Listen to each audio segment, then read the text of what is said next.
नमस्ते बच्चों, आज हम लोग अध्ययन करेंगे सामाजिक विज्ञान की, जिसमें किताब का नाम है लोकतांत्रिक राजनीति।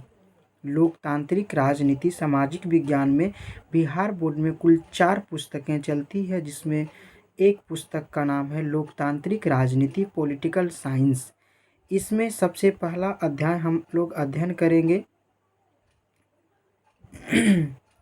लोकतांत्रिक राजनीति का पहला चैप्टर का अध्याय का नाम है, पहला चैप्टर या अध्याय का नाम लोकतंत्र का क्रमिक विकास। दूसरा चैप्टर का नाम है लोकतंत्र क्या और क्यों। तीसरा चैप्टर है संविधान निर्माण। चौथा चैप्टर है चुनावी राजनीति। पांचवा चैप्टर है संसदीय लोकतंत्र की संस्थाएं। एंड लास्ट छठा चैप्टर है लोकतांत्रिक अधिकार। इसमें से सबसे प्रथम चैप्टर पे हम लोग चलते हैं, जिसमें सबसे पहला चैप्टर का नाम है लोकतंत्र का क्रमिक विकास। लोकतंत्र का क्रमिक विकास। चलिए देखिए, हम लोग इसका परिचय के बारे में पहले समझते हैं। परिचय क्या है? प्रस्तुत पुस्तक लोकतंत्र के सैद्धांतिक एवं व्यवहारिक पक्ष की विवेचना करती है। इस पुस्तक के प्रथम अध्याय में हम देखेंगे कि पिछले 100 वर्ष में किस प्रकार लोकतंत्र का विकास एवं विस्तार विश्व के ज़्यादा से ज़्यादा देशों में होता गया। आप देखेंगे कि आज भी विभिन्न देशों में लोकतंत्र को चुनौतियों का सामना करना पड़ रहा है एवं विभिन्न देशों में लोकतंत्र की समाप्ति एवं पुनर्स्थापना हो रही है। अर्थात कई देशों में लोकतंत्र का स्थापना हुआ और फिर समाप्त हुआ, फिर से उसके स्थापना हुआ और वो फिर से दोबारा अर्थात स्थापना हुआ, उसको कहेंगे हम लोग पुनर्स्थापना। आगे इसी चैप्टर में कह रहा कि इस प्रथम अध्याय में विश्व के विभिन्न क्षेत्रों में लोकतांत्रिक व्यवस्था की समाप्ति एवं पुनर्स्थापना से संबंधित कई उदाहरण दिए गए हैं। इन उदाहरणों से आप समझ पाएंगे कि लोकतंत्र की स्थापना हेतु विभिन्न देशों में लोगों को कितना संघर्ष करना पड़ा। इस अध्याय के अध्ययन के पश्चात अर्थात बाद आप लोकतंत्र की कुछ सामान्य विशेषताओं को भी पहचान कर सकेंगे। हम यहाँ भारत के पड़ोसी राज्यों में लोकतंत्र की स्थापना पुनर्स्थापना से संबंधित कुछ उदाहरण भी प्रस्तुत कर रहे हैं।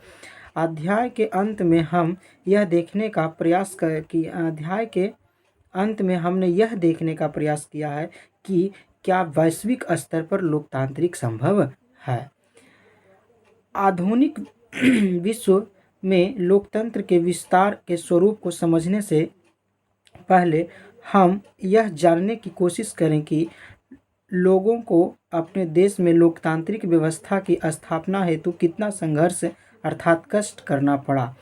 समय के साथ लोकतंत्र की व्यवस्था किस प्रकार पुनर्स्थापित हुई, इस हेतु दक्षिण अमेरिकी महाद्वीप के प्रमुख देश चिली के घटना चक्र तथा 1980 के प्रमुख देश चिली के घटना चक्र तथा 1980 के पोलैंड की घटना को हम देखेंगे। आपको यहाँ एग्जाम में आ सकता है चिली किस महाद्वीप में, तो दक्षिण अमेरिका महाद्वीप में पड़ता है। आगे यहाँ से देखेंगे दक्षिण अमेरिका महाद्वीप में चिली नाम का एक देश है। देखिए आ गया ना, इसको ध्यान से समझते चलिएगा, ये आपको एग्जाम में मदद करेगा। तो दक्षिण अमेरिका महाद्वीप में चिली नाम का एक देश है।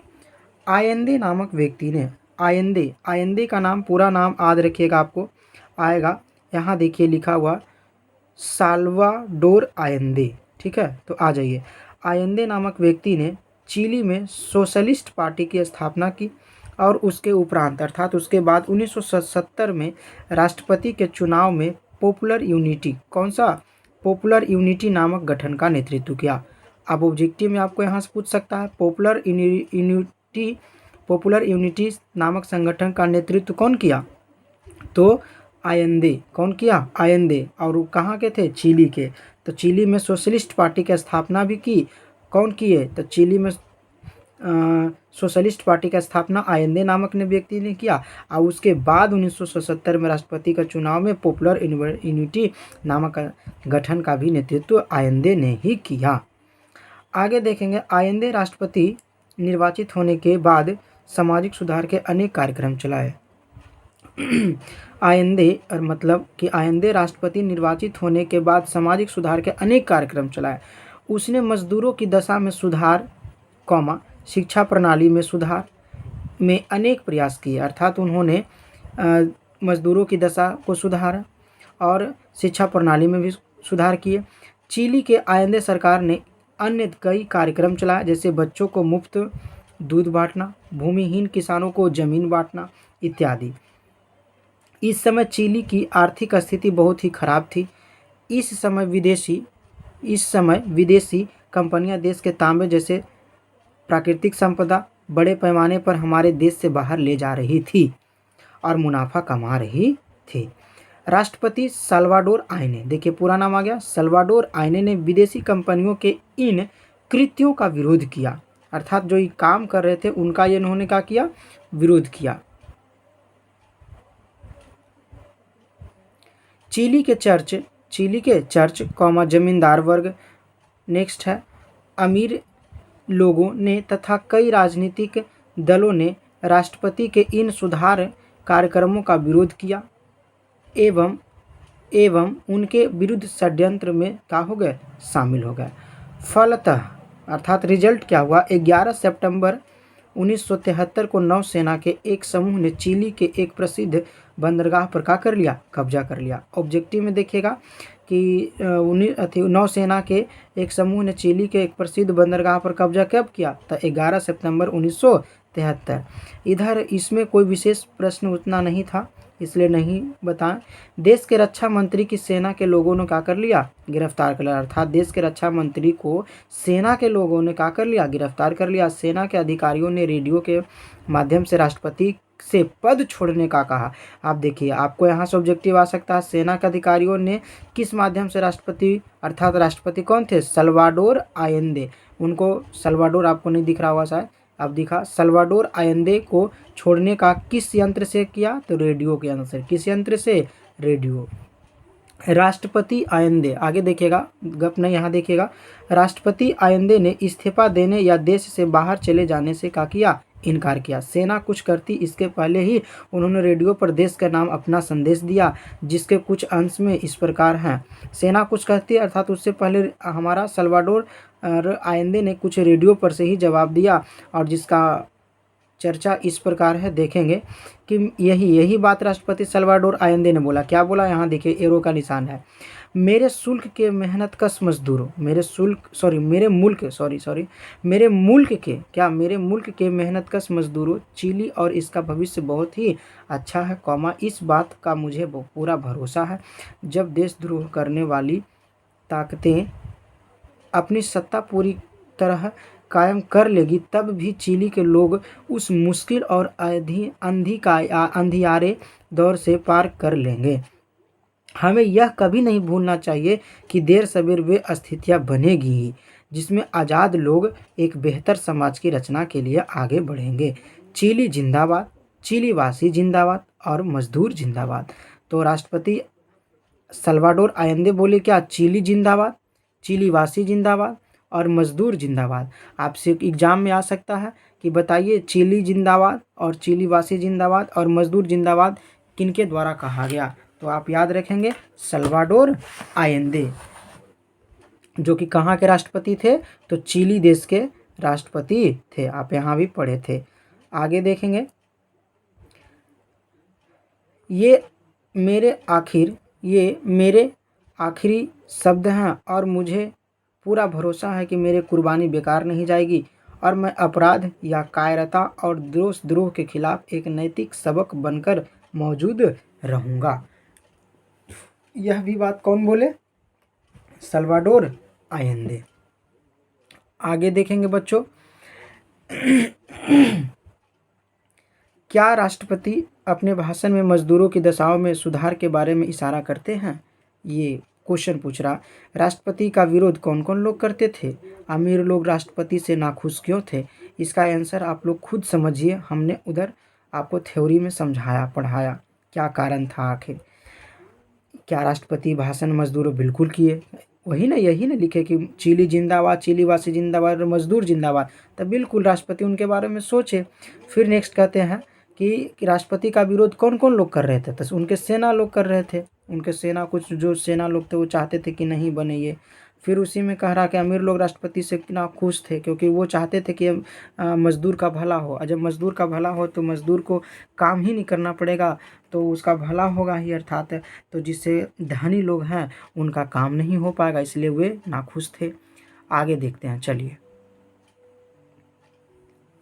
कह रहा इस प्रकार 11 सितंबर 1973 को जनरल डायर, कौन, जनरल फिर से, इस प्रकार 11 सितंबर 1973 को जनरल आगस्तो, क्या लिखा हुआ, आगस्तो के नेतृत्व में विद्रोही सैनिकों के गुट ने अमेरिकी सरकार के सहयोग से चिली की सत्ता पर अधिकार कर लिया एवं राष्ट्रपति आयंदे की हत्या कर दी गई।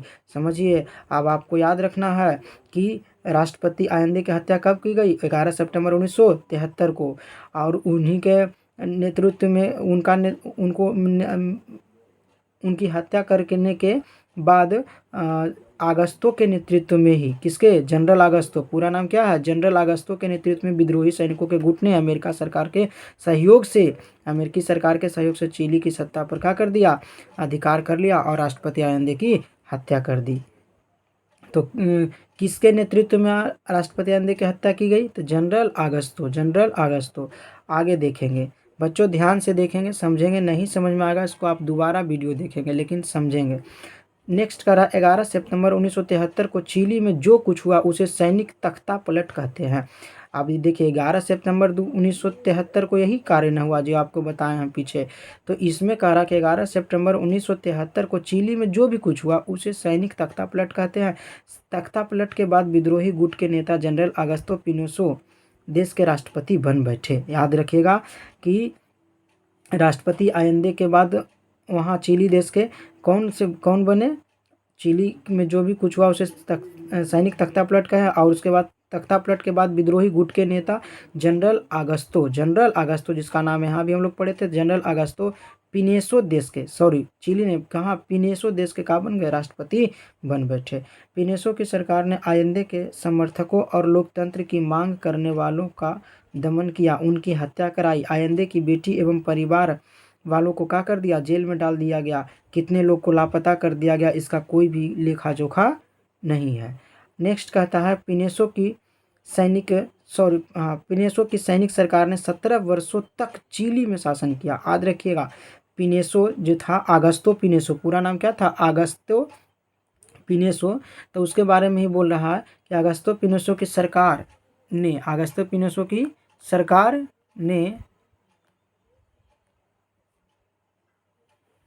आगे कहाँ गए, हाँ, तो पूरा नाम क्या था इनका, आगस्तो पिनेसो की सरकार ने कितने वर्षों तक चिली में शासन किया, तो 17 वर्षों तक। कितने वर्षों तक, 17 वर्षों तक। बच्चों आप लोग ध्यान से समझिएगा, नहीं समझ में आए दोबारा आप देखिएगा। देखिए तो 17 वर्षों तक। नेक्स्ट कह रहा कि पिनेसो का सैनिक शासन 1988 में तब समाप्त हुआ जब उन्होंने चिली में जनमत संग्रह कराने का फैसला किया। जनमत संग्रह में पिनेसो की सत्ता को देश की जनता ने भारी बहुमत से ठुकरा दिया। आपको एक जो ऑब्जेक्टिव में आ सकता है, जनमत संग्रह कराने का फैसला कौन किया, पिनेसो, पूरा नाम आगस्तो पिनेसो ने किया। जनमत संग्रह के पिनेसो सत्ता की भारी बहुमत से क्या ठुकरा दिया। इस प्रकार चिली की जनता ने देशद्रोह करने वाले अपराधियों को सजा दे दी। इस प्रकार चिली में लोकतांत्रिक का पुनर्स्थापना अर्थात री इंस्टॉल्ड हुई, माने फिर से लोकतांत्रिक आ गया, अर्थात हम जनता के अनुसार ही वहाँ के मंत्री को चुना जा सकता था। आगे देखेंगे हम लोग का रहा कि हम लोगों को आगे देखना है। अभी तक चिली में 4 बार चुनाव हो चुके हैं। अभी तक चिली में कितने बार, 4 बार चुनाव हो चुके हैं। इन चुनावों में विभिन्न राजनीतिक दलों ने भाग लिया और कई दलों ने सरकार बनाया। अब चिली के शासक में सेना की भूमिका समाप्त हो चुकी है। वर्ष 2006 के जनवरी में राष्ट्रपति के चुनाव में चिली के पूर्व वायु सेना प्रमुख अल्बर्टो वेसोलो, जिनकी हत्या 1973 में विद्रोह हुए विद्रोह के दौरान कर दी गई थी कि पुत्री मिशेल वैसेली विजयी बनी। आज चिली एक लोकतांत्रिक देश है। ध्यान देंगे, आज चिली एक कैसा देश है? लोकतांत्रिक देश है। इस प्रकार स्पष्ट है कि लंबे संघर्ष के बाद ही चिली के लोगों ने देश में लोकतंत्र की स्थापना करा दी। यहाँ देखेंगे कुछ 3-4 ऑब्जेक्टिव निकलेंगे, समझिएगा ध्यान से। वर्ष 2006 के जनवरी में राष्ट्रपति का चुनाव में चिली के पूर्व वायुसेना प्रमुख अल्बर्टो वेसेले की पुत्री, यहाँ ब्रैकेट को छोड़ के डायरेक्ट यहाँ आ जाएंगे, अल्बर्टो वेसेले की पुत्री मिशेल वैसेले विजयी रही। कब? 2006 के जनवरी में राष्ट्रपति चुनाव में कौन जीती? तो मिशेल वेसेले। किनकी पुत्री थी? अल्बर्टो वेसेले की। अल्बर्टो वेसेले की हत्या कब हुई? 1973 में। यहाँ तक बच्चों सब समझ गए? तो आज हमारा चिली एक कैसा देश है? लोकतांत्रिक देश है। नेक्स्ट आगे देखेंगे, कह रहा खुद करे खुद सीखे। समझेंगे आप लोग इसको। नक्शे में चिली की खोज करो और उसमें क्या भरो? रंग भरो। आप लोग स्वयं देख लीजिएगा नक्शा। नेक्स्ट कह रहा नक्शे से यह पता करो कि हमारे देश के किस राज्य का आकार चिली के आकार से मिलता है। नेक्स्ट कह रहा यह पता लगाओ कि चिली के पड़ोसी देश कौन कौन से हैं। नेक्स्ट आगे देखेंगे, ये सब आप लोग मानचित्र निकालिएगा पूरा वर्ल्ड का और उसमें आपको देख सकते हैं। नेक्स्ट में देखते हैं पोलैंड में लोकतंत्र हेतु संघर्ष। पोलैंड में लोकतंत्र हेतु संघर्ष 20वीं शताब्दी के उत्तरार्ध में पूर्वी यूरोप के अनेक देशों में साम्यवादी दलों का शासन स्थापित हुआ। देखेंगे पोलैंड में लोकतंत्र हेतु संघर्ष क्या हुआ।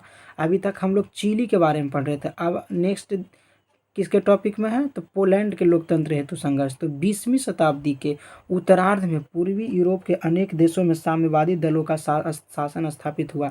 इन देशों के शासकों तथा साम्यवादी दलों को पूर्व सोवियत संघ की साम्यवादी शासन वाले देशों में एक पोलैंड भी था। एक कौन था? पोलैंड। उस समय पोलैंड पर जारुजेलस्की के नेतृत्व में पोलिश यूनाइटेड वर्कर्स पार्टी का शासन था। उस समय किसका शासन था? तो पोलैंड में एक पोलैंड भी था। और उस समय पोलैंड पर कौन शासन करता था? 20वीं शताब्दी के दौरान। कौन शताब्दी? 20वीं शताब्दी के दौरान। यहाँ देखेंगे 20वीं शताब्दी के दौरान जारुजेलस्की के नेतृत्व में पोलिश यूनाइटेड वर्कर्स पार्टी का शासन था। अन्य शासनवादी देश की तरह पोलैंड में भी किसी अन्य राजनीतिक दल को राजनीति में भाग लेने की अनुमति नहीं थी, अर्थात यहाँ भी लोकतंत्र का स्थापना नहीं हुआ था। आगे देखेंगे 14 अगस्त 1980 को पोलैंड में एक घटना घटी। ध्यान देंगे 14 अगस्त 1980 को पोलैंड में एक घटना घटी। उस दिन गडास्क शहर में अवस्थित लेनिन जहाज कारखाना के मजदूरों ने हड़ताल कर दी।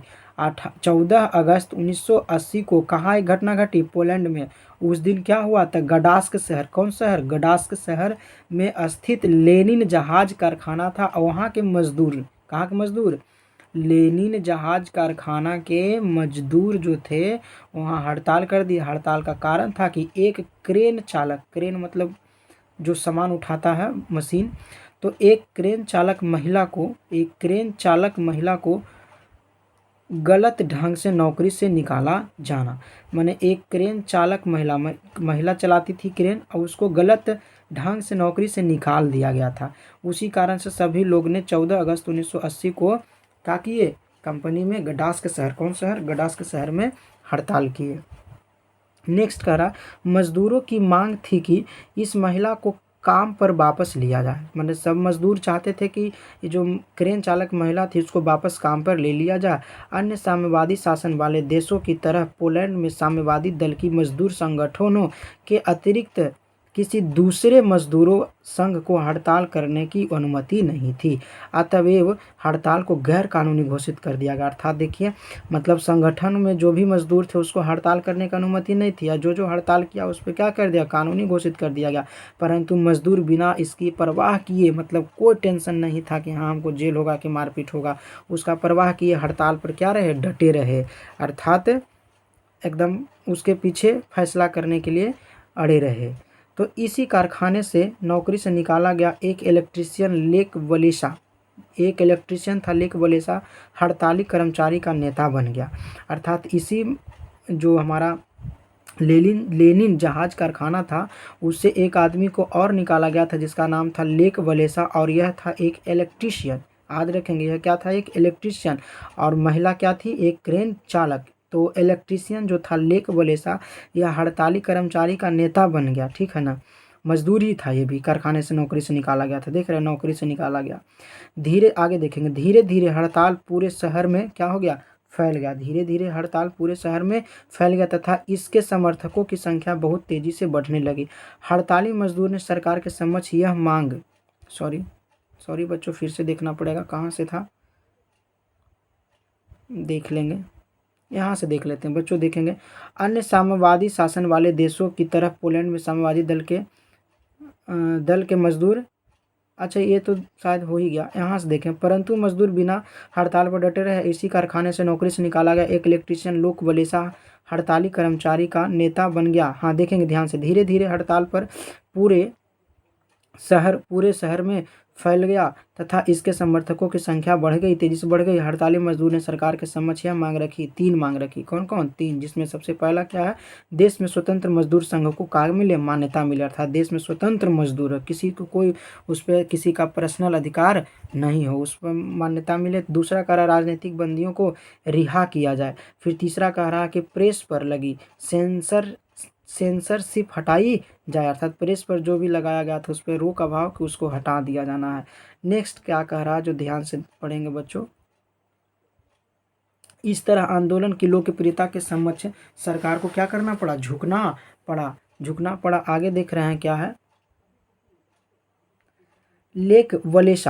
लेक वालेसा के नेतृत्व में मजदूरों ने सरकार के साथ 21 सूत्री समझौता किया। 21 सूत्री समझौता किया, सोचिए, यह समझौता गडास्क संधि कहलाया। यह समझौता क्या कहलाया, गडास्क संधि।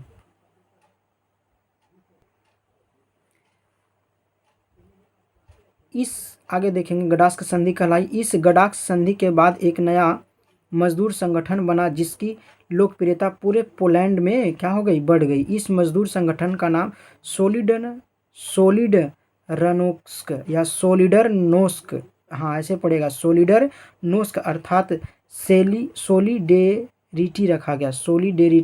सोलिडेरिटी के रूप में पहली बार किसी साम्यवादी शासन वाले देश में किसी स्वतंत्र मजदूर संगठन का जन्म हुआ था। 1 वर्ष के भीतर ही सेलिडेरिटी की शाखाएं पूरे देश में क्या हो गई, स्थापित हो गई, और इसकी सदस्य संख्या 1 करोड़ के करीब क्या हो गई, पहुंच गई। नेक्स्ट इसी में कह रहा कि 1988 में लेक वलेसा के नेतृत्व में पोलैंड में फिर से क्या हो गई, हड़ताल हो गई। इस समय तक पोलैंड की अर्थव्यवस्था में तेजी से क्या गिरावट होने लगी थी। नेक्स्ट कह रहा कि सोवियत संघ, यहाँ देखेंगे सोवियत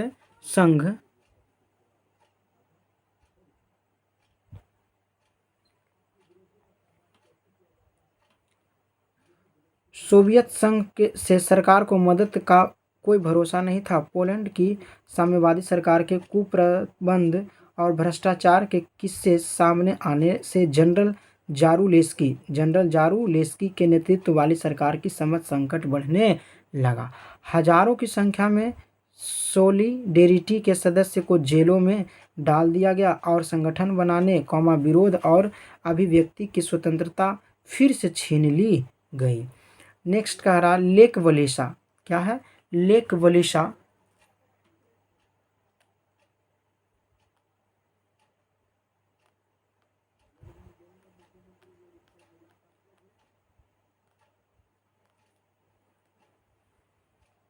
हाँ देखेंगे बच्चों, लेक वलेसा के नेतृत्व में आंदोलन पूरे देश में क्या हो गया, फैल गया, पूरे देश में आंदोलन फैल गया। अंततः पोलैंड की साम्यवादी सरकार को क्या हुआ, झुकना पड़ा। 1989 में पुनः सरकार एवं लेक वलेसा के बीच एक समझौता हुआ। हाँ देखेंगे, ऑब्जेक्टिव में आएगा, सरकार और लेक वलेसा के बीच में समझौता फिर से हुआ कब, 1989 में, 1989 में समझा। नेक्स्ट करा समझौते के अनुसार पोलैंड में बहुदलीय स्वतंत्र चुनाव हुए। लेक वलेसा के नेतृत्व में सोलिडेरिटी पार्टी ने सीनेट के 99 सीटों पर सफलता प्राप्त की। कितने सीटों पर, 99 सीटों पर सफलता प्राप्त की। नेक्स्ट है अक्टूबर 1990 में पोलैंड में राष्ट्रपति पद के लिए पहली बार क्या हुए, चुनाव हुए। इस चुनाव में लेक वलेसा को बहुमत प्राप्त हुआ और देश के पहले निर्वाचित राष्ट्रपति बन गए। तो ध्यान देंगे, यहाँ पर बहुत सारा ऑब्जेक्टिव है, यहाँ से फिर से देखेंगे। 1989 में पुनः सरकार और लेक वलेसा के बीच एक क्या हुआ, समझौता हुआ। और समझौते के अनुसार पोलैंड में बहुदलीय स्वतंत्र क्या हो गए, चुनाव हुए। और लेक वलेसा के नेतृत्व में सोलिडेरिटी पार्टी ने सीनेट की 99 सीटों पर क्या की, सफलता पाई। तो कितने सीटों पर पाई सोलिडेरिटी पार्टी ने, तो 99 सीटों पर। कब अक्टूबर 1990 में पोलैंड में राष्ट्रपति पद के लिए पहली बार क्या हुए, चुनाव हुए। आप याद रखिएगा, पोलैंड में राष्ट्रपति पद के लिए सबसे पहली बार चुनाव को हुआ 1990 में। 1990 में पोलैंड के चुनाव हुए और इस चुनाव में लेक वलेसा को बहुमत प्राप्त हुआ और देश के पहले निर्वाचित राष्ट्रपति अर्थात चुने गए राष्ट्रपति घोषित हुए। कौन हुए घोषित, तो लेक वलेसा। नेक्स्ट देखते हैं बच्चों, कह रहा क्या कि खुद करें खुद सीखें, खुद करें और खुद सीखें। नक्शे में पोलैंड को ढूंढें। आपको हम बता दिए कि आपको नक्शा लेना है स्वयं और उसमें देखना है। नक्शे में पोलैंड को ढूंढो तथा यह बताओ कि 1980 के दशक में यूरोप के किन किन देशों में साम्यवादी शासन था और नक्शे में उन देशों पर रंग भरो। नेक्स्ट कह रहा कि उन देशों का पता लगाओ जहां वर्तमान में साम्यवादी शासन है। आप स्वयं देख लीजिएगा मैप में। नेक्स्ट कह रहा लोकतंत्र की विशेषताएं। आखिर लोकतंत्र की विशेषता है क्या, उसके बारे में हम लोग अध्ययन करेंगे।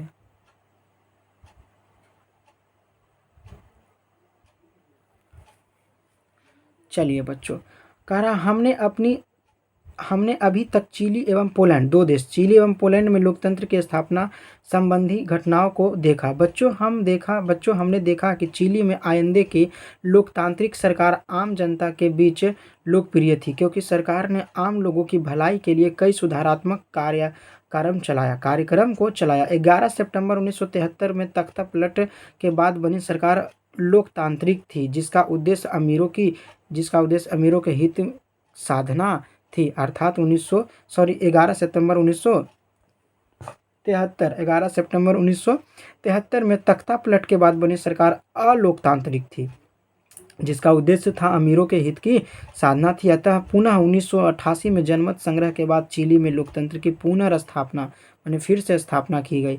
नेक्स्ट कह रहा बच्चों कि 1980 के दशक में पोलैंड की साम्यवादी सरकार लोकतांत्रिक थी जिसका नेतृत्व निरंकुश शासक जनरल जारुलेस्की कर रहा था। कब, 1980 के दशक में पोलैंड की साम्यवादी सरकार लोकतांत्रिक थी जिसका निरंकुश कौन शासक था, जनरल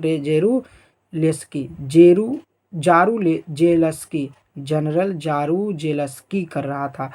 यह सरकार जनता में अलोकप्रिय थी लेकिन 1990 में लेक वलेसा के नेतृत्व में बनी पोलैंड की सरकार पूर्व से सरकार की तुलना में इस अर्थ में भिन्न थी कि यह एक निर्वाचित सरकार थी।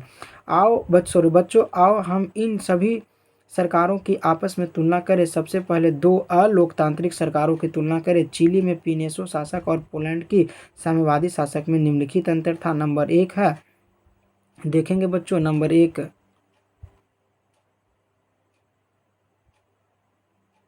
चिली में सैनिक शासन था जबकि पोलैंड में एक पार्टी का शासन था। ध्यान रखेंगे, चिली में कैसा शासन था, चिली में सैनिक शासन था जबकि पोलैंड में एक पार्टी का शासन था।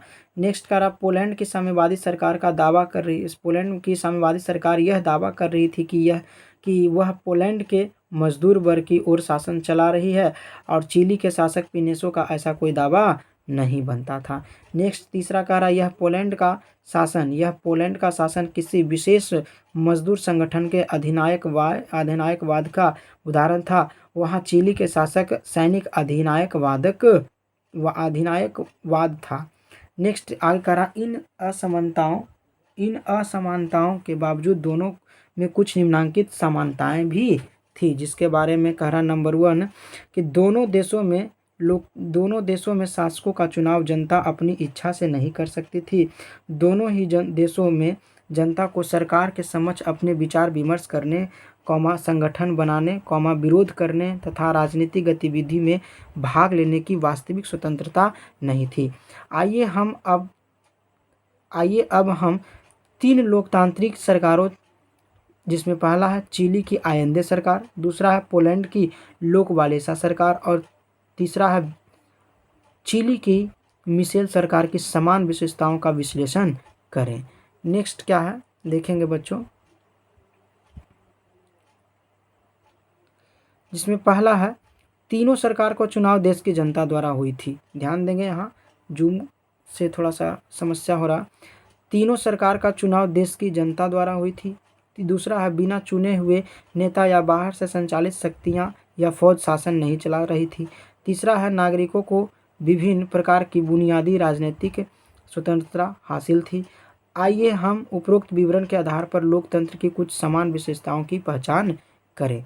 जिसमें इतना टॉपिक है, इसको हम अध्ययन करते हैं, देखेंगे और इसको इम्पोर्टेंट आप लोग समझिएगा।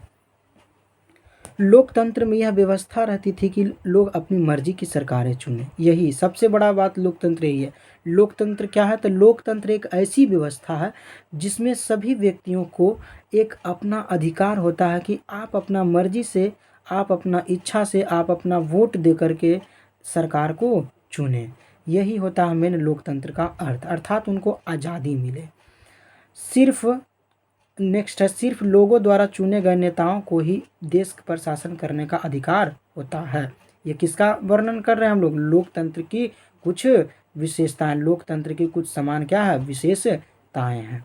तो आंसर में आपको लोकतंत्र की कुछ विशेषताएं में एकदम बहुत अच्छा से इतना लिख दीजिएगा, पूरा का पूरा अंक मिलेगा आपको परीक्षा में। नेक्स्ट है, लोकतंत्र में लोगों को अभिव्यक्ति की स्वतंत्रता होती है, अर्थात लोकतंत्र में लोगों को अभिव्यक्ति की क्या होती है? स्वतंत्रता होती है। नेक्स्ट कह रहा, लोकतांत्रिक देशों में लोगों को विरोध करने का आज़ादी भी होती है। ये भी बात को ध्यान से गौर से समझेंगे कि लोकतांत्रिक देशों में लोगों को विरोध करने का भी उसका अधिकार होता है कि हाँ, ये चीज़ आप नहीं कर सकते हैं, आपका केवल मन से ये काम नहीं होगा। नेक्स्ट कहता है कि लोगों को संगठन बनाने का अधिकार भी होता है, अर्थात लोग जो सब मिलजुल कर उस एक संगठन भी बना सकते हैं। तो 1 2 3 4 5 पॉइंट ये हमारा था लोकतंत्र की कुछ विशेषताएं का। आगे हम लोग अध्ययन करेंगे, देखेंगे। हम अध्याय 2 में इन प्रश्नों का पर दोबारा आएंगे, अर्थात जो जो प्रश्न पढ़े अभी यहाँ लोकतंत्र की विशेषताएं दोबारा आएंगे और लोकतंत्र की एक सरल परिभाषा बनाएंगे। ऊपर के कथाओं को पढ़ने के बाद हम निम्न निष्कर्ष पर पहुंचते हैं, जिसमें पहला है लोकतंत्र की बहाली, लोकतंत्र के सामने उठती चुनौती, तथा तीसरा है लोकतंत्र की पुनर्स्थापना हेतु लोगों को काफ़ी संघर्ष किया। इस चीज़ के बारे में पढ़ेंगे।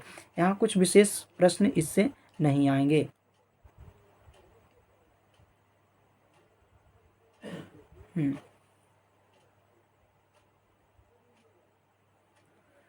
आगे देखेंगे, कई देशों में लोकतंत्र की बहाली के बाद सैनिक तख्ता पलट हुआ और देश के सैनिक तानाशाही की क्या हुई? स्थापना हुई। पुनः लंबे संघर्ष के बाद लोकतंत्र की पुनर्स्थापना हुई।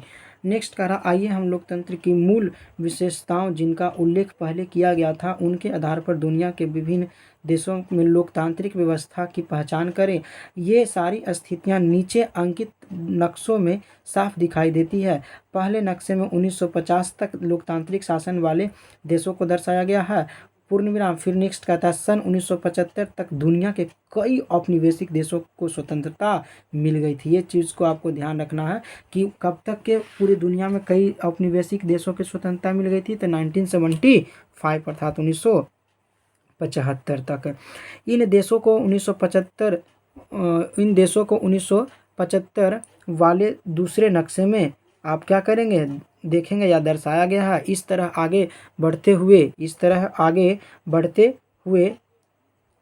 तीसरे नक्शे में सन 2000 तक के वैसे देशों को दर्शाया गया जहां 21वीं सदी की शुरुआत तक लोकतंत्र क्या हो गई? स्थापित हो गई या उसका स्थापना हो चुका था। आगे देखेंगे, ये देखिए बच्चों, आप लोग ये देखिए नीचे 1990 और 1950 के बीच लोकतंत्र सरकार है। तो इसमें ये भारत रहा और ये सब में जो आपका यहाँ थोड़ा सा एक थोड़ा ज़्यादा डीप है और ये थोड़ा कम डीप है। तो ये ऊपर वाला 1900 और 1950 में लोकतांत्रिक सरकार था और 1900 में नहीं पर 1950 में लोकतांत्रिक सरकारें थे। मतलब अर्थात ये सब में जो ज़्यादा डीप है उसमें लोकतांत्रिक सरकार थी, जो कम डीप है उसमें नहीं थी। नेक्स्ट फिगर में देखते हैं 1975 में, नीचे लिखा हुआ 1975 यहाँ देखेंगे 1975 में लोकतांत्रिक सरकारें, तो 1975 में जहाँ जहाँ लोकतांत्रिक सरकारें थी उसमें, जिसमें हमारा भारत भी शामिल हो जाता है, तो इस सब में जितना भी कलर दिख रहा है ये, इसमें 1975 तक लोकतांत्रिक सरकारें बन गई थी। नेक्स्ट तीसरा फिगर कह रहा है 2000 में लोकतांत्रिक सरकारें। 2000 में देखिए कई सारे देश हैं जिसमें लोकतंत्र का लागू हुआ है, अर्थात ये 21वीं शताब्दी तक में बहुत सारे देशों का लागू हो गया। नेक्स्ट देखते हैं, यहाँ से पढ़ते हैं, ऊपर के नक्शों को देखकर हमारे मन में कुछ प्रश्न उत्पन्न होते हैं। 20वीं सदी में लोकतंत्र की यात्रा कैसी रही? प्रश्न पूछ रहा, ध्यान देंगे। यह विस्तार कब हुआ और किन क्षेत्रों में हुआ? क्या पूरी 20वीं सदी में लोकतंत्र का विकास हुआ? प्रश्न ही पूछ रहा। क्या हम कह सकते हैं कि लोकतंत्र का विकास दुनिया के सभी हिस्सों में एक समान नहीं हुआ? सब प्रश्न ही पूछ रहा है। क्या आज भी दुनिया के काफ़ी बड़े हिस्सों में लोकतंत्र नहीं है? प्रश्नवाचक चिन्ह। आओ हम इन सारे प्रश्नों एवं उन प्रश्नों के उत्तर एवं अपने संशयों, मतलब जो भी कन्फ्यूजन है, का समाधान लोकतंत्र के विस्तार के विभिन्न चरण नामक उपशीर्षक में ढूंढें। उपशीर्षक अर्थात लोकतंत्र के विस्तार का जो विभिन्न चरण है, ये इसको उपशीर्षक माना, क्योंकि मेन शीर्षक तो हमारा चल रहा है लोकतंत्र का निर्माण, या लोकतंत्र कैसे उसका शासन, कैसे उसका देश में कब लागू हुआ, नहीं हुआ, समाप्त हुआ, पुनर्स्थापना, जो भी कहिए।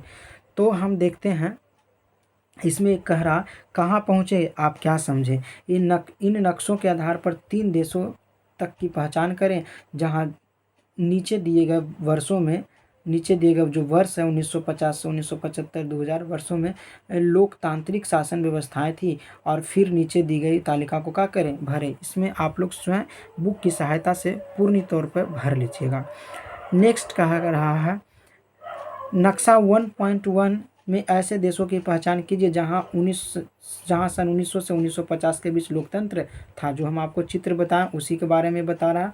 फिर नेक्स्ट इसी में है कि नक्शा 1.1 और 1.2 से कुछ ऐसे देशों की पहचान कीजिए जहां 1950 से 1975 के बीच लोकतंत्र आया। तीसरा कह रहा नक्शा 1.2 और 1.3 में से यूरोप के कुछ ऐसे देशों की पहचान कीजिए जो सन 1975 से 1975 और 2000 में लोकतांत्रिक थे। आगे नेक्स्ट कह रहा लातीनी अमेरिका के कुछ ऐसे देशों की पहचान कीजिए जिन्होंने 1975 के बाद लोकतंत्र को क्या कर लिया, अपना लिया। नेक्स्ट है कुछ ऐसे देशों की सूची बनाइए जो 2000 तक के लोकतांत्रिक नहीं हुए थे। इसका जितना भी है पूरा आंसर आपको उस चित्र की मदद से मिल जाएगा। नेक्स्ट देखेंगे लोकतंत्र के विस्तार के विभिन्न चरण, अर्थात लोकतंत्र का विस्तार आखिर हुआ कैसे, उसका पार्ट को हम लोग अब अध्ययन करेंगे। तो आइए बच्चों देखते हैं। आइए हम सबसे पहले प्राचीन भारत के कुछ क्षेत्र में स्थापित लोकतांत्रिक व्यवस्था का अवलोकन करते हैं। ईसा पूर्व 6ठी शताब्दी के बुद्ध काल, ईसा पूर्व कितना शताब्दी, 6ठी शताब्दी के में बुद्ध काल में गंगा घाटी के कई गणराज्यों में लोकतांत्रिक शासन व्यवस्था के प्रमाण मिले हैं, अर्थात सबूत मिले हैं। इन गणराज्यों में कपिल वस्तु का शाक्य देखेंगे, जिस तरीका से हम लगाए हैं आप भी ऐसे ही हाईलाइट करेंगे। इन गणराज्यों में, अर्थात जो हमारा गणराज्य था बुद्ध काल के समय में, गंगा घाटी के कई जो राज्य थे, तो इन गणराज्यों में कपिल वस्तु का शाक्य, सुभार पर्वत के भागों का प्रांत, अलकंप का बुली, फिर नेक्स्ट है कुरुपुत के कलाम, रामग्राम, कुशीनारा का मल्ल, पिपलीवन के मोरिया, फिर वैशाली के लिच्छवी, मिथिला के विदेह, फिर आदि शामिल थे। इतना सब गणराज्य गंगा घाटी के थे। ठीक है। नेक्स्ट इसी में कह रहा गणराज्यों में शासन का प्रधान एक निर्वाचित पदाधिकारी होता था, जिसे क्या कहा जाता था, राजा कहा जाता था। ये आप लोग ध्यान से समझिएगा, ये कंपटीशन में क्वेश्चन में आते थे। गणराज्यों के शासन का प्रधान एक निर्वाचित पदाधिकारी था, जिसे क्या कहा जाता था, राजा कहा जाता था, याद रखिएगा। नेक्स्ट कह रहा बच्चों ध्यान से समझेंगे, राज्य की वास्तविक शक्ति एक केंद्रीय समिति के पास थी जिसमें जनता के प्रतिनिधि होते थे। ये सभी प्रतिनिधि भी राजा कहलाते थे।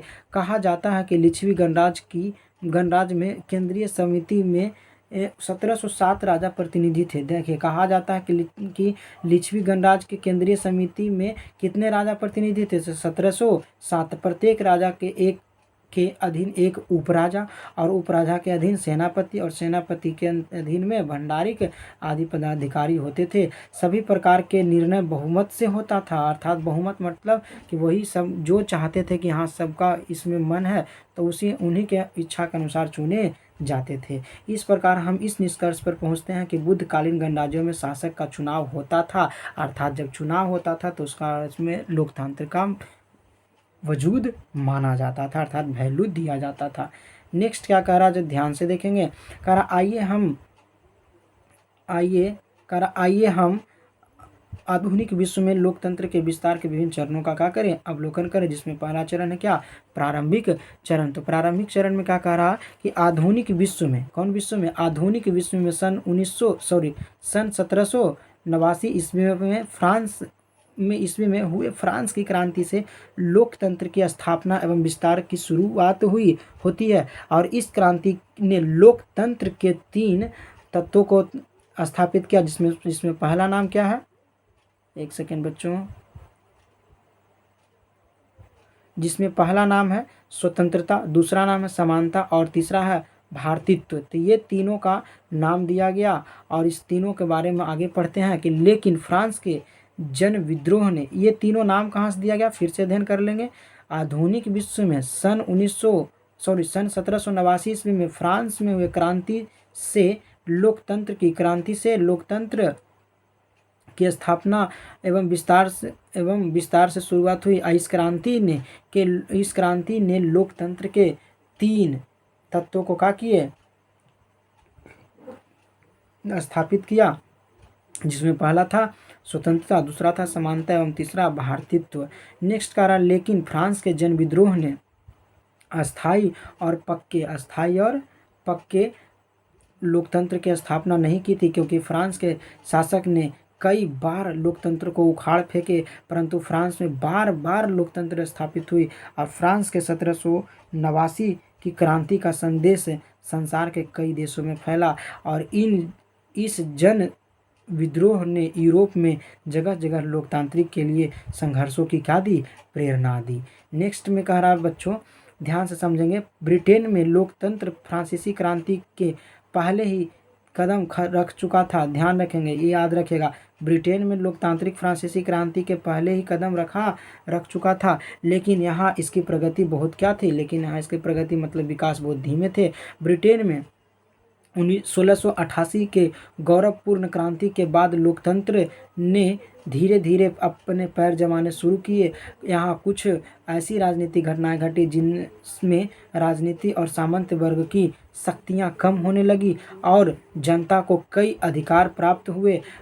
पूर्ण विराम। आगे कह रहा कि संयुक्त राज्य अमेरिका में पहले ब्रिटेन का शासन था। ध्यान रखेंगे, संयुक्त राज्य अमेरिका में किसका शासन था, तो पहले ब्रिटेन का शासन था,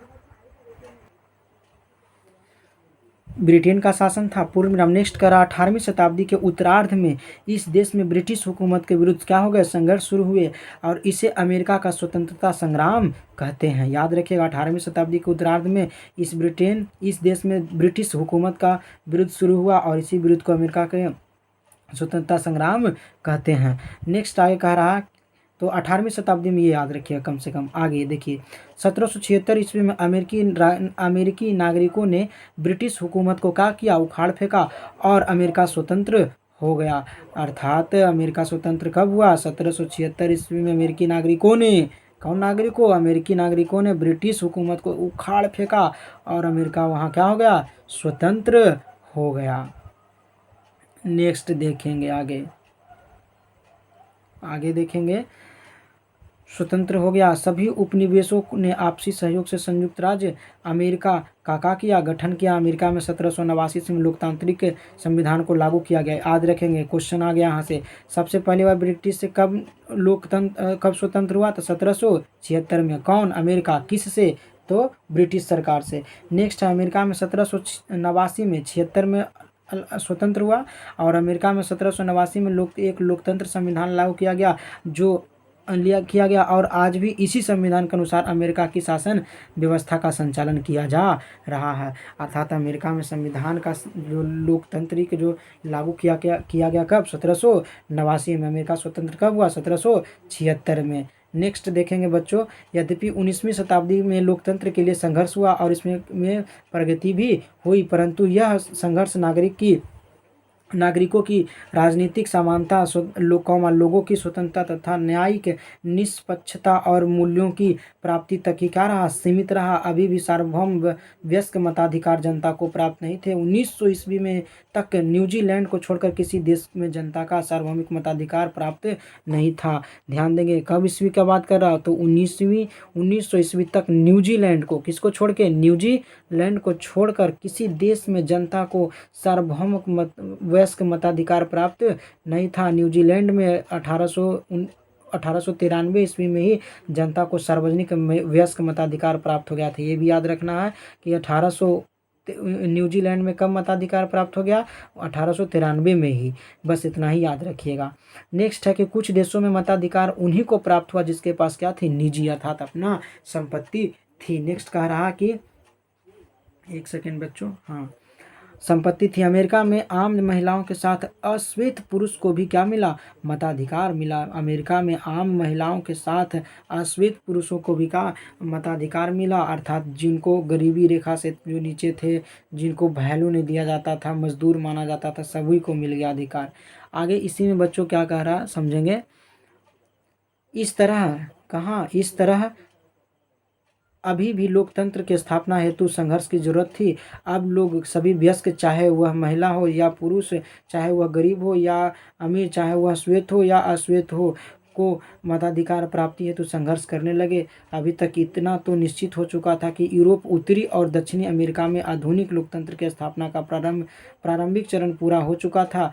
इन देशों में बड़ी संख्या में लोगों ने अपनी मर्जी से सरकार का चयन किया। यद्यपि चुनाव में भाग लेने वाले अधिकांश क्या होते गए? पुरुष ही होते थे। नेक्स्ट कह रहा बच्चों, ध्यान से समझते चलेंगे। उपनिवेशवाद का अंत। किसका अंत है? तो उपनिवेशवाद का क्या है? अंत। आइए कह रहा, आइए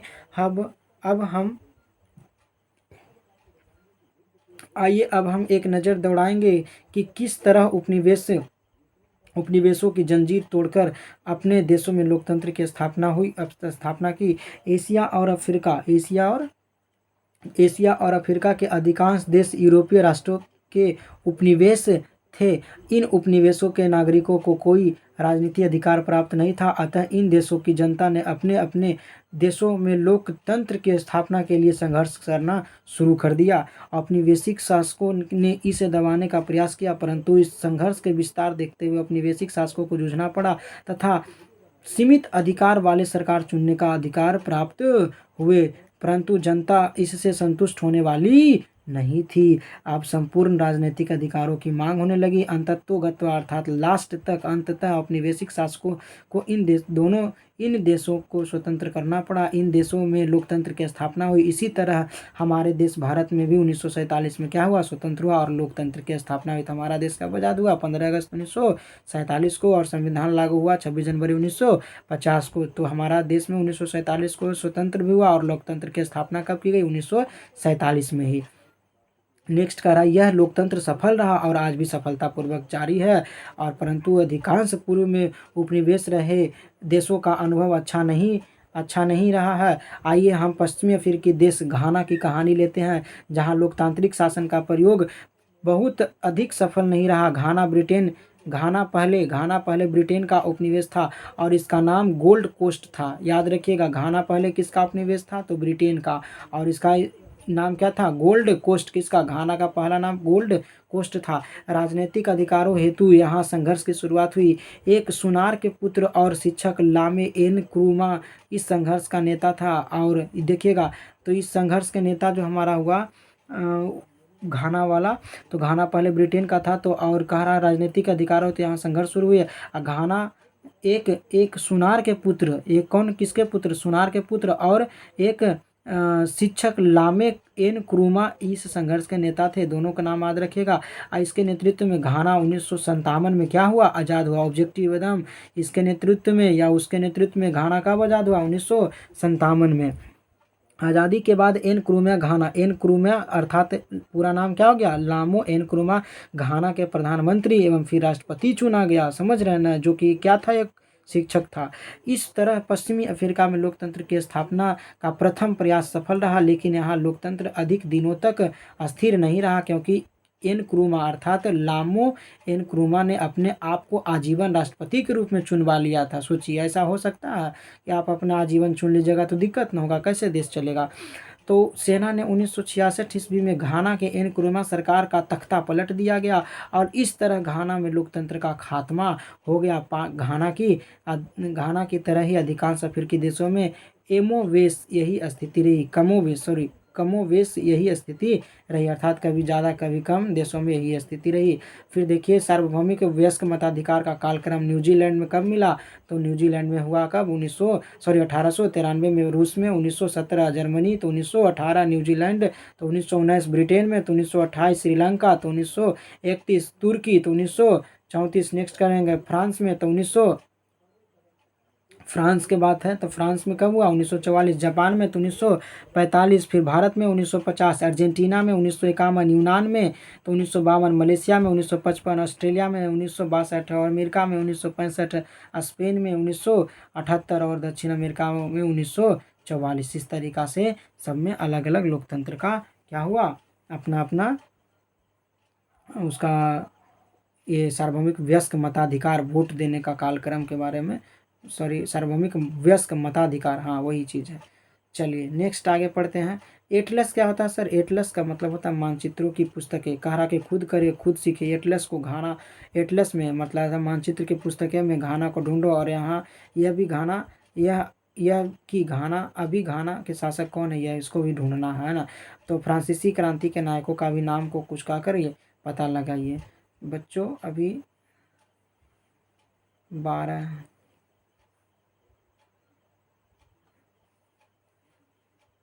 देखिए नेक्स्ट कह रहा, आइए हाल के दौर में लोकतंत्र की दशा में बढ़ते क्रम को क्या करें, जिक्र करें। देखिए 1980 के बाद लतीनी अमेरिका में लोकतांत्रिक सरकार की बहाली शुरू हुई। याद रखना है कि 1980 के बाद लातीनी अमेरिका में लोकतांत्रिक सरकार की बहाली शुरू हो गई। चिली की कहानी हम पूर्व में पढ़ चुके हैं, कैसा हुआ, बात तो सही है, बिल्कुल पढ़ें। पुनः हमने देखा कि सोवियत संघ के बिखराव के बाद पोलैंड में किस प्रकार लोकतंत्र की पुनर्स्थापना हुई। 1989 से 1990 में पूर्वी यूरोपीय देशों में सोवियत प्रभाव में क्या आई, कमी आई, और वहाँ लोकतांत्रिक शासन प्रणाली नागरिकों ने अपना लिया। 1991 कब, 1991 में सोवियत संघ के विघटन के बाद सोवियत संघ के कुल 15 गणराज्य भी क्या हो गए, स्वतंत्र हो गए। तो 1991 में ऑब्जेक्टिव में आएगा, 1991 में देखेंगे बच्चों, 1991 में सोवियत संघ के विघटन के बाद सोवियत संघ के कुल कितने गणराज्य स्वतंत्र हो गए, तो टोटल कितने, 15। इनमें अधिकांश देशों ने लोकतांत्रिक शासन व्यवस्था को अपनाया। इस प्रकार सोवियत संघ के पतन के बाद दुनिया के नक्शे में बहुत बड़ा क्या हुआ, परिवर्तन हुआ। आइए हम भारत के पड़ोस में में स्थित कुछ देशों में लोकतंत्र के लिए हो रहे संघर्ष को जानकारी लेते हैं। भारत के पड़ोस में स्थित नेपाल नामक देश में लोकतंत्र की स्थापना, समाप्ति एवं पुनर्स्थापना की कहानी को भी देखा जा सकता है। तो आइए देखिए, तो 1948 में नेपाल का पहला संविधान बना। देखिए नेपाल में पहला संविधान कब बना, 1948 में, अर्थात 1948 में नेपाल का पहला संविधान बना। इस संविधान के अंतर्गत राजा ही नेपाल का वास्तविक शासक था। 1959 में राजा महेंद्र ने, 1959 ध्यान रखेंगे कब, 1959 में राजा महेंद्र ने नया संविधान लागू किया और संसद के लिए पहली बार क्या चुनाव हुए। लेकिन 1962 में राजा महेंद्र ने, एक सेकेंड बच्चों, तो 1962 में राजा महेंद्र ने देश में फिर से 1962 में राजा महेंद्र ने देश में लोकतंत्र को क्या कर दिया, समाप्त किया। ऑब्जेक्टिव में देखिएगा तो राजा महेंद्र ने लोकतंत्र को कब समाप्त किया, 1962 में, और यहाँ भी देखिएगा 1959 में राजा महेंद्र ने नया संविधान लागू किया और उसके और संसद के लिए पहली बार चुनाव भी किए, लेकिन 1962 में राजा महेंद्र ने क्या किया, लोकतंत्र को समाप्त भी कर दिया। फिर 1990 में नेपाल में जन आंदोलन के परिणाम स्वरूप बहुदलीय लोकतंत्र की शुरुआत हुई। तो याद रखिएगा, बहुदलीय लोकतंत्र की शुरुआत नेपाल में कब हुआ, 1919 में, 1990 में। फिर 1991 में नेपाल में, कहाँ, नेपाल में संसद के चुनावों में नेपाली कांग्रेस को बहुमत मिली एवं जीपी कोइराला देश के, नाम याद रखिएगा, जीपी कोइराला देश के प्रधानमंत्री बने। अतः नेपाल में पुनः लोकतंत्र की स्थापना हो गई, अर्थात 1962 में खत्म हुआ, लेकिन फिर से 1991 में क्या स्थापना हो गई। नेक्स्ट कह रहा है कि 1996 से नेपाल में माओवादियों द्वारा राजतंत्र के समाप्ति के लिए एवं जनता की आवाज़ उठाने के लिए आंदोलन किए। जून 2001 में नेपाल के इतिहास में एक नाटकीय मोड़ आया जब राजा वीरेंद्र और उनके परिवार की राजमहल की क्या कर दी गई, हत्या कर दी गई। उसके बाद ज्ञानेंद्र ने जनपद संभाला। कौन संभाला, ज्ञानेंद्र ने क्या संभाला, जनपद संभाला। राजा ज्ञानेंद्र ने फरवरी 2005 को संसद को क्या कर दिया, भंग कर दिया और सरकार को बर्खास्त अर्थात उनको अलग कर दिया गया। इस प्रकार नेपाल में पुनः लोकतंत्र का राजा ने कहा, लोकतंत्र को किसको, लोकतंत्र को राजा ने क्या कर दिया, समाप्त कर दिया, कहानी खत्म। लेकिन नेपाल में जन आंदोलन के कारण मई 2008 में संविधान सभा का चुनाव कराया गया और नेपाल में प्रथम गणतंत्र के राष्ट्रपति डॉक्टर रामवर्धन यादव एवं प्रधानमंत्री प्रचंड हुए। याद रखिएगा 2008 में, कब की कहानी, 2008। तो 2008 में संविधान सभा, फिर से देखेंगे 2008 में संविधान सभा का चुनाव कराया गया एवं नेपाल में प्रथम गणतंत्र, प्रथम अर्थात हम स्वतंत्र के बाद राष्ट्रपति कौन बने वहाँ नेपाल के, तो डॉक्टर रामवर्धन यादव एवं प्रधानमंत्री तब प्रचंड हुए। वहाँ सदियों से प्रचलित राजतंत्र को समाप्त कर दिया गया, कहानी खत्म कर गया राजतंत्र को। इस प्रकार हमने देखा कि किस प्रकार नेपाल में बार बार लोकतंत्र की समाप्ति हुई भी और स्थापना भी हुई। नेक्स्ट कहता है बच्चों कि भारत में के एक अन्य पड़ोसी जिसका नाम है क्या, पाकिस्तान में भी लोकतंत्र की स्थापना एवं पतन की प्रक्रिया चलती रही। जनरल जिया उल हक की मृत्यु, देखिएगा जनरल जिया उल हक की मृत्यु के बाद 1990 के दशक में पाकिस्तान में एक बार पुनः लोकतंत्र की स्थापना हुई। किनके मृत्यु, तो जनरल जिया उल हक की मृत्यु कब हुई, 1990 में। लेकिन यह अस्थायी नहीं रह सका। 1999 में जनरल परवेज मुशर्रफ, फिर से देखेगा 1999 में जनरल परवेज मुशर्रफ ने प्रधानमंत्री नवाज शरीफ का तख्ता पलटते हुए सैनिक शासन की क्या कर दी, स्थापना की। परंतु हाल में पाकिस्तान में हालात में परिवर्तन हुए एवं वहाँ की जनता ने लोकतंत्र के लिए संघर्ष करना आरंभ कर दिया। अंततः जन आंदोलन के समक्ष सैनिक शासन को झुकना पड़ा एवं संसद के लिए चुनाव कराने पड़े। नेक्स्ट कह रहा 2008 के चुनावों के बाद पाकिस्तान पीपुल्स पार्टी की गठन सरकार सत्ता में। याद रखिएगा 2008 के चुनावी के बाद पाकिस्तानी पीपुल्स पार्टी की गठन सरकार सत्ता में आई। पाकिस्तान आगे कह रहा पाकिस्तान में यह परिवर्तन शांति प्रिय नहीं रहा और वही लोकतंत्र समर्थन नेता और पाकिस्तान के पूर्व प्रधानमंत्री बेनजीर भुट्टो की क्या कर दी गई, हत्या कर दी गई। नई सरकार के सत्ता के आने के बाद सैनिक शासन के प्रमुख परवेज मुशर्रफ को क्या हटना पड़ा। फिर आसिफ अली, कौन अली, आसिफ अली जरदारी राष्ट्रपति और यूसुफ रजा गिलानी प्रधानमंत्री बने। अर्थात नेक्स्ट प्रधानमंत्री कौन बने, आसिफ अली जरदारी राष्ट्रपति बना और यूसुफ राजा गिलानी क्या बने, प्रधानमंत्री बने। इस प्रकार पाकिस्तान में लोकतंत्र की क्या हुई, स्थापना हुई। लेकिन वहाँ अभी भी लोकतंत्र की चुनौतियों का सामना करना पड़ रहा है। आगे कह रहा इसी प्रकार म्यांमार में जिसका पहला नाम क्या था, वर्मा, म्यांमार का पुराना नाम वर्मा कहा जाता था, में लोकतंत्र के स्थापना हेतु संघर्ष जारी है। यद्यपि 1948 में औपनिवेशिक शासन में आज़ाद हुआ म्यांमार ने लोकतंत्र को क्या किया, अपनाया। परंतु 1962 से सैनिक तख्ता पलट से स्वतंत्र का अंत हो गया। फिर 1990 में लगभग 30 वर्षों के बाद पहली बार चुनाव कराए गए और इसी चुनाव में आउंग सान सूची, ऐसे होना चाहिए आउंग सान सूची, देख लीजिएगा, आउंग सान सूची की अगुवाई वाली नेशनल लीग फॉर डेमोक्रेसी ने भारी बहुमत प्राप्त किया। परंतु फौजी शासकों ने सत्ता छोड़ने से क्या कर दिया, इनकार कर दिया। इनकार कर दिया और चुनाव परिणामों को मान्यता नहीं दी। म्यांमार क्या है, म्यांमार की सैनिक सरकार ने सूची सहित अन्य चुने हुए लोकतंत्र समर्थक नेताओं को या तो जेल में डाल दिया या घर में ही नज़रबंद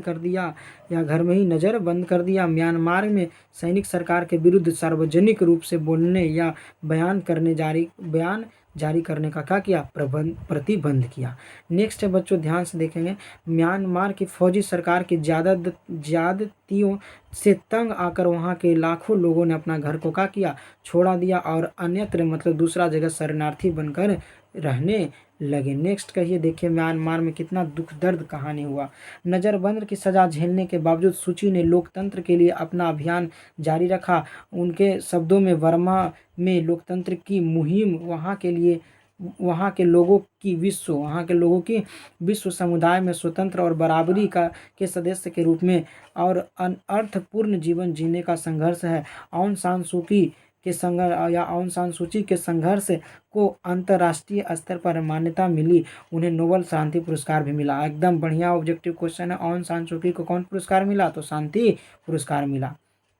नेक्स्ट कहते हैं बच्चों, संयुक्त राष्ट्र ने विश्व के देशों से अपील की कि वर्तमान सैनिक तानाशाही की समाप्ति हेतु सभी देश म्यांमार पर क्या लगाए, प्रतिबंध लगाए। और इस प्रकार म्यांमार में दिनों दिन लोकतंत्र समर्थक का आंदोलन मजबूत होता गया और वह दिन दूर नहीं है जब म्यांमार में लोकतंत्र की पुनर्स्थापना होगी। मतलब आने वाले दिन में म्यांमार में भी स्थापना होगी। खुद करे खुद सीखे एटलस के एशिया में के उन देशों को नाम ढूंढे जहां लोकतंत्र के लिए संघर्ष चल रहा है अभी भी, ठीक है ना। फिर नेक्स्ट है नेपाल एवं पाकिस्तान के राष्ट्रपति एवं प्रधानमंत्री के नाम का भी पता लगाइए। नक्शे में म्यांमार को ढूंढिए। भारत के कौन कौन से राज्य और उस देश की सीमा से क्या है, अलग है। नेक्स्ट टॉपिक आता है बच्चों, ध्यान से देखेंगे। वैश्विक स्तर पर लोकतंत्र में कह रहा, ऊपर हमने देखा कि लोकतंत्र का विस्तार विश्व के अधिकांश देशों में हो रहा है। हमारे मन में यह विचार सहज उत्पन्न होता है कि क्या हम विश्व लोकतंत्र की तरफ बढ़ रहे हैं। भारत की एक सरकार है, नेपाल की सरकार है, ब्रिटेन की एक सरकार है, सभी की अलग अलग सरकार है और भी देशों की सरकार है, लेकिन दुनिया में कोई ऐसी सरकार नहीं है। कोई सरकार नहीं है। विश्व में कोई ऐसी सरकार नहीं जिसके द्वारा निर्मित कानून दुनिया भर में लोगों के लागू हो सके। ऐसा कोई सरकार अभी नहीं है। कहा कि कोई एक विश्व सरकार नहीं है पर विश्व में ऐसी कई संस्थाएं हैं जो आंशिक रूप से वैसे ही कार्य करती है जैसे कि किसी देश को सरकार करती है। ये संस्थाएं अथवा संगठन विभिन्न देशों और लोगों पर उस तरह का नियंत्रण नहीं रख पाती है जैसा कि कोई सरकार रख सकता है। बिल्कुल सही बात है बच्चों। नेक्स्ट देखेंगे, संयुक्त राष्ट्र की स्थापना 1945 में हुई थी। वर्तमान में 192 देश इसके सदस्य। याद रखिएगा, संयुक्त राष्ट्र की स्थापना 1900 कब हुई, 45 में हुई। और इसमें वर्तमान में कितने देश इसके सदस्य हैं, तो 192। याद रखेंगे। इस संगठन के मुख्य 6 अंग हैं, जिसमें सबसे पहला क्या, महासभा, दूसरा सुरक्षा परिषद, तीसरा आर्थिक और सामाजिक, चौथा नगर परिषद और नेक्स्ट है न्याय का अंतर्राष्ट्रीय न्यायालय एवं लास्ट में सचिवालय। सभी संसद की भांति है। ये देखिएगा ध्यान से, इसमें ऑब्जेक्टिव पहले समझेंगे। संयुक्त राष्ट्र संघ की स्थापना कब हुई, 1945 में। इसमें वर्तमान में कितने देश सदस्य हैं, तो 192। इसके संगठन में मुख्य अंग क्या हुए, तो 6। कौन कौन, महासभा, सुरक्षा परिषद, आर्थिक और सामाजिक परिषद, न्याय परिषद, न्याय का अंतर्राष्ट्रीय न्यायालय और लास्ट में सचिवालय। आगे देखेंगे, महासभा संसद की भांति जिसमें किसी भी किसी भी अंतर्राष्ट्रीय समस्या अथवा मुद्दों पर विचार विमर्श किया जाता है। महासभा में सभी महासभा में सभी 192 महासभा में सभी 192 सदस्य देशों को एक एक वोट देने का अधिकार है। सभी निर्णय बहुमत के आधार पर लिए जाते हैं। इस आधार पर हम महासभा के संगठन को लोकतांत्रिक कह सकते हैं। सुरक्षा परिषद में कितने सदस्य होते हैं? 15, जिसमें से 5 अस्थायी एवं 10 अस्थायी सदस्य होते हैं। और अस्थायी सदस्य कौन कौन देश के सदस्य होंगे? तो पहला है अमेरिका, फिर रूस, फिर ब्रिटेन, फिर फ्रांस और लास्ट में चीन। और 10 अस्थायी सदस्यों का चुनाव महासभापति 2 वर्षों के लिए करती है। और सभी अस्थायी सदस्यों को वीटो अधिकार मिलता है। सभी सदस्यों को कौन अधिकार? वीटो या वोट का अधिकार मिलता होगा। अगर कोई भी अस्थायी सदस्य देश इस अधिकार का प्रयोग करता है तो सुरक्षा परिषद उसकी मर्जी के खिलाफ फैसला नहीं कर सकती है। नेक्स्ट इसी में क्या कह रहा है बच्चों? आर्थिक एवं सामाजिक परिषद विभिन्न देशों के बीच आर्थिक एवं सामाजिक क्षेत्र में सहयोग की स्थापना को प्रोत्साहित करती है। इसकी संख्या अर्थात कि इसकी आर्थिक एवं सामाजिक परिषद की संख्या कितना? 54 है, ये भी याद रखिएगा। और न्याय परिषद मुख्यतः उन क्षेत्रों का प्रशासन देखती थी जो क्षेत्र क्या स्वतंत्र नहीं थे एवं जहां स्वशासन का विकास नहीं हुआ था। अंतर्राष्ट्रीय न्यायालय संयुक्त राष्ट्र का एक ऐसा अंग है जो विभिन्न देशों के बीच विवादों का न्यायिक समाधान प्रस्तुत करता है। जिसमें कुल कितने सदस्य? तो 15 न्यायाधीश जिसमें कुल 15 न्यायाधीश होते हैं। ये भी आपको याद रखना है, ठीक है। तो अंतर्राष्ट्रीय न्यायालय संयुक्त राष्ट्र का एक ऐसा अंग है जो विभिन्न देशों के बीच के विवादों का न्याय समाधान करता है। इसमें टोटल कितने न्यायाधीश होते हैं? तो 15 न्यायाधीश होते हैं। और देखेंगे आगे, संयुक्त राष्ट्र का एक अपना सचिवालय है जो अमेरिका के न्यूयॉर्क में स्थित है। तो याद रखिएगा, संयुक्त राष्ट्र संघ का एक अपना सचिवालय जो कि कहाँ है? अमेरिका के किस राज्य में है? या जो भी है अमेरिका के कौन देश में था? अमेरिका के न्यूयॉर्क में है। संयुक्त राष्ट्र के महासचिव एक सेकंड बच्चों, हाँ, संयुक्त राष्ट्र के महासचिव इसके मुख्य प्रशासनिक अधिकारी होते हैं। ये भी आपको याद रखना है कि जो न्यायाधीश होता है, जो सचिवालय होता है न्यूयॉर्क में है, तो उसका महासचिव इसके कौन हो गया? मुख्य प्रशासनिक अधिकारी होते हैं। संयुक्त राष्ट्र के महासचिव इसके मुख्य प्रशासनिक अधिकारी होते हैं। ये भी अच्छी तरीक़ा से याद रखिएगा। नेक्स्ट कह रहा है बच्चों, ध्यान से समझेंगे। संयुक्त राष्ट्र जैसे संगठन विभिन्न देशों और लोगों पर उस तरह का नियंत्रण नहीं रख सकते जैसा कि देश की सरकार रख सकती है। ये संगठन ऐसे नियम बनाते हैं जो विभिन्न सरकारों के कामकाज की सीमा तय करते हैं और उनके लिए दिशा निर्देश देते हैं। अंतर्राष्ट्रीय संगठनों द्वारा निर्मित एवं विकसित विभिन्न कायदे कानूनों की प्रकृति का विश्लेषण करने के बाद निम्नलिखित बातें क्या होती है? स्पष्ट होती है। जिसमें पहला क्या है बच्चों? ध्यान से देखेंगे। जिसमें पहला है, एक सेकेंड, हाँ देखेंगे, जिसमें पहला है कि किसी एक देश की सीमा में आने वाले समुद्री क्षेत्र के कार्य व्यापार को संचालित करने के वाले कायदे कानून। फिर नेक्स्ट कह रहा कि सभी देशों को प्रभावित करने वाले पर्यावरण में गिरावट रोकने संबंधी नियम और कानून। नेक्स्ट कह रहा शस्त्रों की नियमित करने हेतु बनाए गए नियम। फिर आगे क्या करा? इन नियमों एवं कानूनों को अंतर्राष्ट्रीय स्तर पर लागू करने में बहुत मुश्किलें आती है। विभिन्न देशों की आपसी प्रतिद्वंद्विता इन्हें लागू करने की रुकावट पैदा करती है। आज के वैश्वीकरण के युग में पिछले कुछ वर्षों में विभिन्न देशों के लोग एक दूसरे से ज़्यादा संपर्क में आए हैं। फिर नेक्स्ट करा कि वैश्विक संगठनों में लोकतंत्र की मांग भी पहले की तुलना में अधिक बढ़ी है एवं इसके लिए संघर्ष भी चल रहा है। तो बच्चों, हमारा ये चैप्टर समाप्त हुआ। इसका कुछ क्वेश्चन आंसर है जो थोड़ा सा समय में और देख लेते हैं। पहला है, लोकतंत्र के बारे में कौन सा कथन सही नहीं है? तो देखिए, पहला क्या है? लोकतंत्र में लोगों का अभिव्यक्ति की स्वतंत्रता नहीं होती। बिल्कुल होती है, लोकतंत्र में स्वतंत्रता मिलती है ना, तो इसलिए ये कथन तो सही है। गलत तो पूछा हमसे, तो क्वेश्चन में क्या पूछा? सही नहीं है।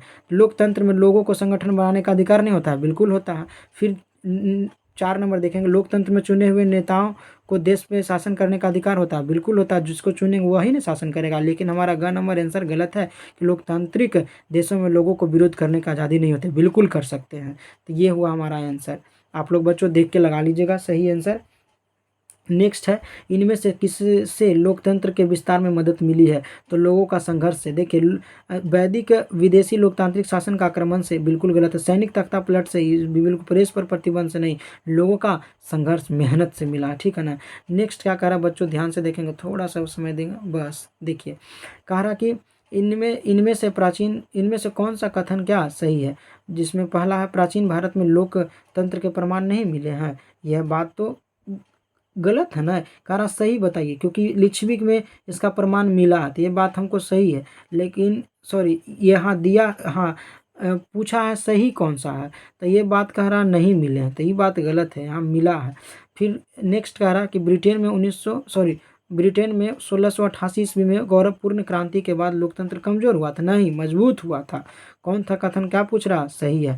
तो ये देखिए, फ्रांस में 1789 ईस्वी की क्रांति ने लोकतांत्रिक शासन की नींव डाली, ये आंसर हमारा क्या सही है। नेक्स्ट घ नंबर है, पाकिस्तान एवं नेपाल में लोकतांत्रिक शासन को भी चुनौती नहीं दी, ये भी बात गलत है, क्योंकि दी गई थी।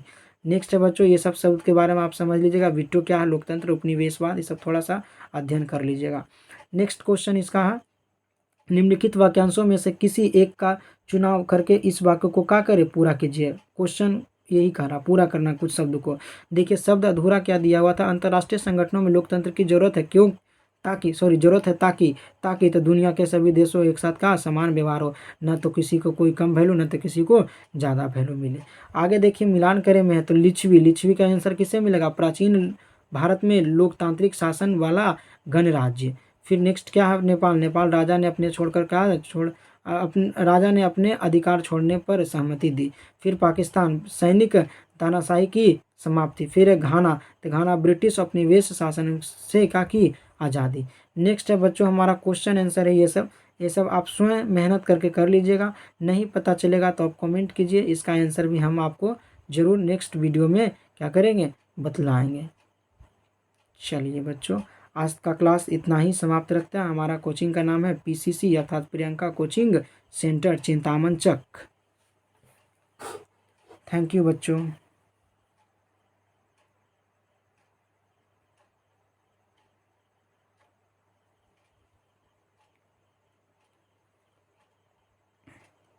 नेक्स्ट हमारा जो भी अध्याय होगा उसको देखेंगे। हम लोग का नेक्स्ट आने वाला चैप्टर है, नेक्स्ट वीडियो में हम लोग करेंगे लोकतंत्र क्या है और क्यों है, इसके बारे में हम लोग को क्या करेंगे, अध्ययन करेंगे। आप लोग इतना मन से पढ़िए, बाकी सभी का हम वीडियो बना देंगे। Thank you.